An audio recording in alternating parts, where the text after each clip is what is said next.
Hello viewers out there and welcome to yet another edition of Jctr Corner. This week we have a very interesting topic on Jctr Corner. We are looking at the Youth Development Fund, which is a very controversial issue. My name is Enoch Ngoma to present the program, and with me in the studios I have got Mr. Joseph Lungu from Jctr's Faith and Justice program. Mr. Lungu, welcome to the program, and how are you? Thank you very much. I am all right. And how is the new year so far, Mr. Lungu? This is 2020. It is promising. Tell me, there are so many youths on the streets these days. So many youths, some of them are well educated, with certificates, with diplomas, with degrees. They are roaming the streets, and there's no job employment, there's nothing they can do with their papers, looking for employment almost every other day. What is the youth population in Zambia currently, and what is the unemployment rate? Well, I would say the population of Zambia at the moment, the total, it's pegged at 17.4 million, which is projected to reach 18 million people this year. And 46% of this population is composed of the youth. So in other ways, Zambia's got a fair younger population, which needs good investment if we have to have a good population in the future. So all these youths, they look forward to this Youth Development Fund. What is it? Is this Youth Development Fund? Maybe you can enlighten us. For me, for the viewers out there, what is the Youth Development Fund? Well, I think the Youth Development Fund can be better understood within the context of the economic activities that have been happening in Zambia over a long period of time. And you also need to contextualize it within the political economic history of Zambia. Mm-hmm. Zambia comes from a background that was predominantly dominated by the economic policies that favored the extractive industry owned by the private companies before independence and the plantation farming of the settler regimes. So what we have is a system that produced an educational system that oriented people towards employment in these two sectors. At the same time, that cushioned competition from the locals or for these big business houses. So you find that despite more than 50 years of independence, we still have laws on our statute books that criminalize entrepreneurship. As a result, we have a culture which does not promote small-scale entrepreneurship. Mm. The challenge has been taken up with the government developing the National Youth Policy, which in 2015 the PF government upgraded, streamlined to be in line with the Vision 2030 as an intervention to empower the youth as they move them away from the formal job market into small-scale entrepreneurship that can create jobs as well. That is the informal sector? Yes. Okay. So in your view, for my understanding, who is a youth? Well, at what age can one say I'm a youth now? Well, I'm no longer a youth now? Well, in Zambia, we define everybody who is below the age of 35 as a youth, which is very ironic at the moment, considering that the two of us should be above and be talking about matters pertaining to the youth without the youth around. So, in this Youth Development Fund, are there any policies or legal frameworks that govern this fund to ensure that it is... Well, there is the National Youth Policy, which actually guides this Youth Development Fund, which is itself administered by the Ministry of Sports, Youth and Sports. Youth and Sports and Child Development. Now, The weakness is that this is a ministry that specifically deals with sports and not financing. You see? So the weakness is that there is no commercial aspect to it. As a result, what should be going out as loans sometimes is construed to be grants to the youth, making it difficult to monitor progress, and sometimes eventually to recruit the loans back to the system so that the revolving fund continues to empower more youth. It has strength in the sense that it is supported from the national budget. And as statistics will show, I think last year, even the other year, a reasonable segment of the youth ministry's budget was actually dedicated to the Youth Development Fund. So in your view, as Jctr, do you think that these same legal frameworks and so on, they are working well and assisting in terms of the disbursement of this Youth Development Fund? There are a few handicaps within the framework itself. First of all, we have to acknowledge that the Ministry of Youth, Sports and Child Development is more oriented towards active sport. Already that's a weakness in the sense that youth with disability are at a disadvantage. Then within the sporting fraternity of Zambia, women are not as represented as men, implying that it at the same time also disadvantages the women. Then also there's again the commercial aspect of it. Have people been mentored into developing a business acumen so that they can invest and come up with good business proposals? What I see to be the other weakness is that politicians, bureaucrats sit down and think money is the cure-all of all the challenges of the youth. No, it is not enough that the youth are given money. I think we need to take a deeper look at our educational system. We also take a look at our culture. How do we view business? Because at the moment in Zambia, we still look at business as a second option when somebody has failed in the professional and the career domain. You see? So why not have an educational system that right at the beginning inculcate entrepreneurship in the youth so that we don't have youth who have failed to get to university or having gone to university that failed to get into the job market, and they are the ones we try to channel towards business. It is the same with agriculture. Agricultural business is not picking, not that Zambians are lazy, can't cultivate, but those who are associated with failure. It's the trade we teach to convicts, it's a trade we teach to people who have failed in life, then we take them to agriculture. I like that. Yes. In case you are just joining us, we are on Jctr Corner, and this evening we are featuring Mr. Joe Lungu from Jctr's Faith and Justice Program. We are discussing Youth Development Fund. Earlier on, you mentioned something about sports, which is taking center stage compared to other activities in the Ministry of Sport and Youth. Would you like to see a situation where more energy is diverted towards entrepreneurship in the youth, or we reduce on sports? What exactly did you think you mean? I think we can achieve both.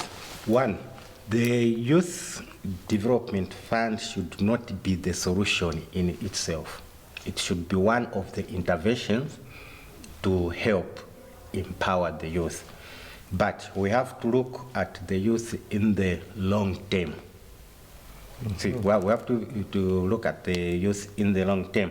I would give an example. Like at the beginning, I made an allusion to the extractive industry and the plantation farming, which require people with professional qualifications.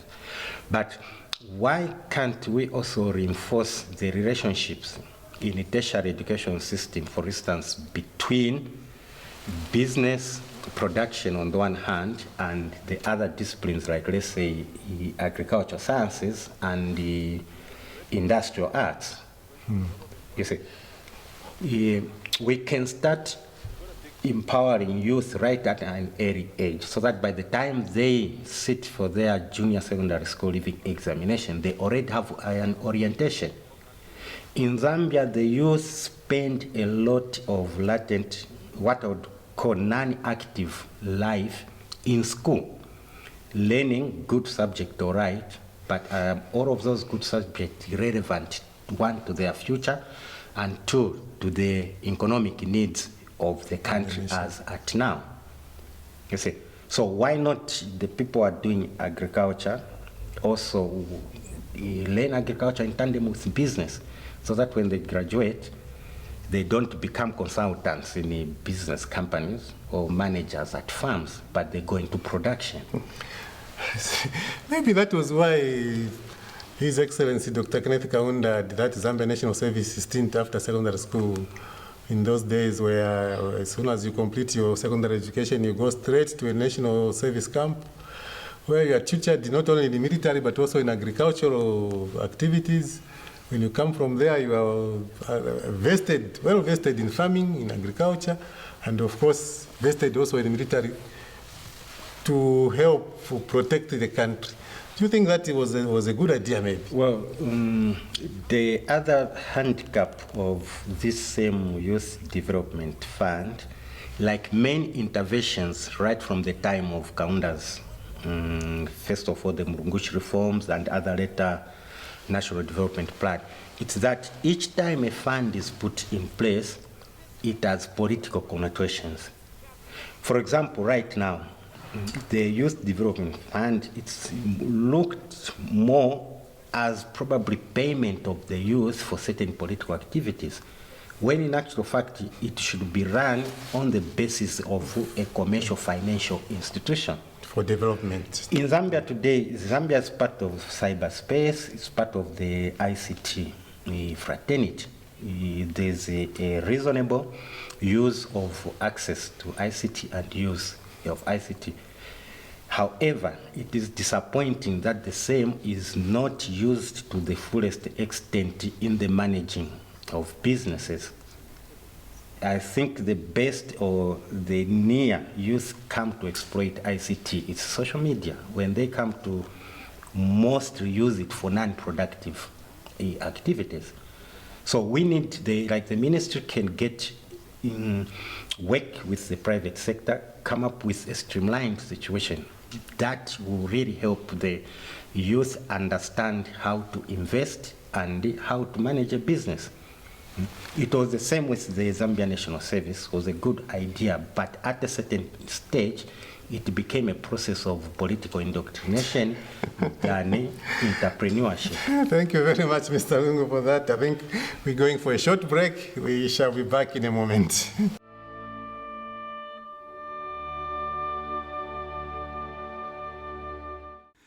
To advertise on this program and enjoy amazing introductory rates, please call us on +260 211 290959 or +260 211 290912 or +260 953 538 000, or send us an email at loyolazam@gmail.com.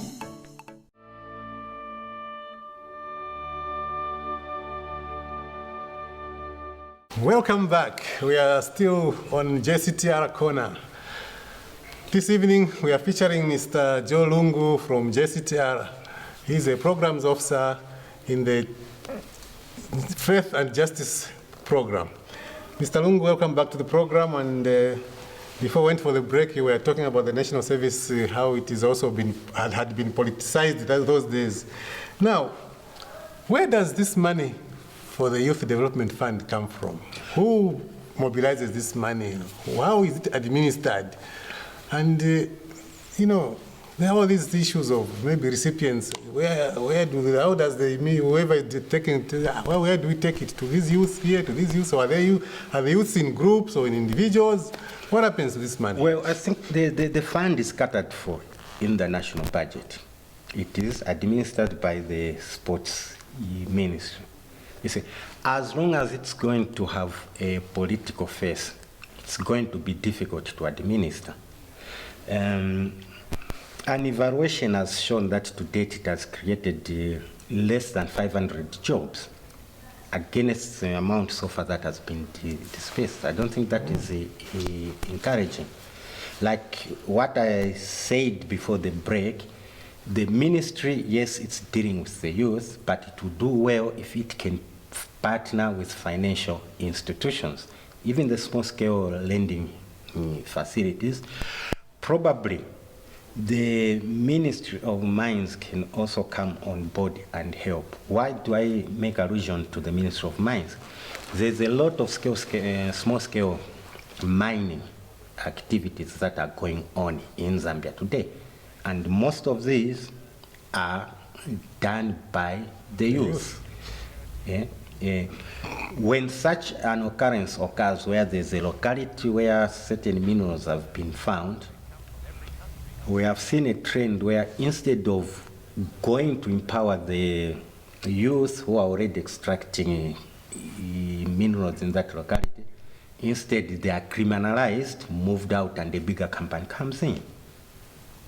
You see, so the extractive industry can also start positively catering for the small-scale entrepreneur and found ways of bringing them on board. Much as the youth get funding, in Zambia it is still very difficult for a small entrepreneur to do business. The bureaucracy, the licensing processes can be tedious, ending up with the youth doing good businesses, but because they are not registered, they don't have licenses, then they just trade in the informal. You see, but meanwhile, we have a good number of youth who are developing skills and so far have been productive and have been supplying products and services like to the construction industry. So when we go out into the rural, where services in some instances are almost non-existent, this is where the role of the ministry comes in, because it is not a profit-making entity, although venturing into a commercial project. So where there are no financial services, the ministry can streamline this same fund so that it carries the same commercial value as if the youth were accessing a loan from a financial institution. So there is a need to delink the fund from the politics of the ministry so that it has more like a national identity or a commercial face to it, so that when you do business with it, it's just as dignified as doing business with a bank. Okay. So, are there any success stories on this youth development fund? Do we know whether it somehow, somewhere it managed to uplift the standard, the living standards of the youth? Because I'm sure Jctr is concerned about the living standards, uplifting living standards of the youth and the poor and the marginalized and so on and so on. I would say it has lit a candle in the darkness of unemployment in Zambia for the youth. However, as I mentioned earlier, in itself, it is not the solution. You don't need a candle, you need a bow. No, let us revisit our educational system. Let us revisit our other various policies and legislation to do with business, the job market, so that what we need is a robust youth that has got skills. It's not everybody who should end up in universities. Some can start production just after completing junior and secondary school. The unfortunate part about Zambia is that we put less financial emphasis on education, yet education is very important in every culture. You just have to check on the 2020 budget allocations to education and see how Can we produce a good education system that produces productive youth? You see, entrepreneurship should not be a disparate venture for somebody who has failed to get a job. People should be proud to be small-scale entrepreneurships. People should be proud to produce in their small-scale ventures than look dwarfed or feel they're inferior because they are silly. No, you can still use knowledge from college to go and run a good business than to be employed by somebody. All right, we are on the Jctr corner, and on the program we have Mr. Lungu from Jctr. So, Mr. Lungu, what could be some of the challenges that this Youth Development Fund could be facing in terms of administration? Well, I think one of the biggest challenges is monitoring and evaluation. Right from the beginning, I don't think it has those tools in place. I think the latest evaluation that was done since it was put in place was in 2017, which is more or less like 17 years down the line, which will make it difficult to ascertain whether it's been producing good results or not. Then there's also the lack of mentorship. It's not enough to give somebody money. People have to be mentored on how to manage businesses.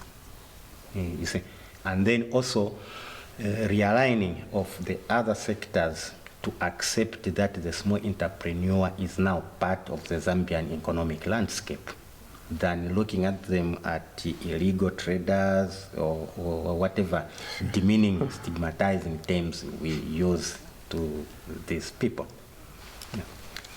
Okay, Mr. Lungu, after all this is said and done, and look at the challenges and everything, what could be the way forward? What recommendations would you give as Jctr to authorities over this Youth Development Fund? Well, each time I look at the youth, for example, currently in Zambia, there's a subculture that has been developing, where a foreigner can come in with a container loads of consumer goods, advertised that they are training youth in marketing. You bring the youth, when in actual fact, actually, you are abusing those youth as vendors for your cargo. I think there's need to check that trend. I'm sure in our offices we have seen youth who have come with flasks and said we are marketing so on. So I think there's need for authorities, both from the labor and other concerned, to check this kind of abuse of our youth who are desperate for jobs by people wanting to turn them into vendors. Then the quality of youth we produce today will determine the quality of Zambia down the line, be it 20, 50 years. And I think God will hold us responsible if we don't produce a well-formed youth. There is need to revisit our educational system, revisit the budgeting of it, and even visit the curriculum itself and see, does it produce a youth who is universal, responds to the universal challenges of the 21st century, but at the same time understands the domestic reality of Zambia and is productive and responsible. Thank you very much for that, Mr. Lungu. And as we wind up the program, what would be your message to the youth out there? What would be your message to the administrators of the Youth Fund, so that at least we know where we are going over the Youth Development Fund? I would say the youth are still very young. They shouldn't lose hope. Then two, they shouldn't create a culture of handouts. Let a handout be a last resort. In a small way, you can find ways of doing something, and eventually you build up your business. Most big businesses did not just drop as big as we see them. They started somewhere small. Then as we move forward, 2020, it's a very, very, very crucial year, which is going to pose a lot of challenges to leaders, to the youth as we move into 2021. You are not tools, but human beings entitled to the same cake of the Zambian Republic. Do not allow yourselves to be swayed, abused, or used in ways that are detrimental to the Republic of Zambia. Be peaceful, be good Christians, be hardworking. Thank you very much, Mr. Lungu, and thank you to you viewers out there. This has been the Jctr corner. This is the Jesuit Center for Theological Reflection. And until next week, my name is Enoch Ngoma. I've been your host. Bye for now.